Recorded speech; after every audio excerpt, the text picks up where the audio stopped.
কবরে আযাব হয়। যদি আপনারা বুঝতে চান, প্রমাণ চান, যাদের আব্বা মারা গেছে, যাদের মা মারা গেছে, বাড়ি যাবেন, বাড়ি যাইয়া কবরের পাশে একটা গরু বানবেন, একটা ছাগল বানবেন, বাদিয়া ভালো খাবার দিবেন, বাদিয়া খাবার দিয়ে আড়ালে দাঁড়ায় থাকবেন।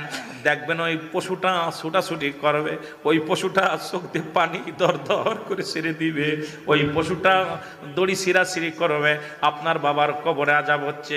একমাত্র দানব এবং মানবকে আল্লাহ বুঝতে দেয় নাই। কবরের শিক্ষার যদি দুনিয়ার মানুষ জানতো, শুনতো, এই দুনিয়ার জিন্দেগির মানুষগুলো হাট পেল করে মারা যেত। মুসলমান শুনে নাও, এই জন্য এই জিন্দেগি কার জন্য তুমি অন্যায় অপরাধ করো, কার জন্য তুমি অন্যায় জুলুম করো, কার জন্য কেউ তোমার নয়, কেউ তোমার নয়। আমার ভাইরা, আমার বন্ধুরা, আমার আমি আপনাদের কাছে করজোড়ে একটা দাবি করে যাই, এই দুনিয়ার সম্পদ খাবে লোকে, তোমার বডি খাবে পোকে।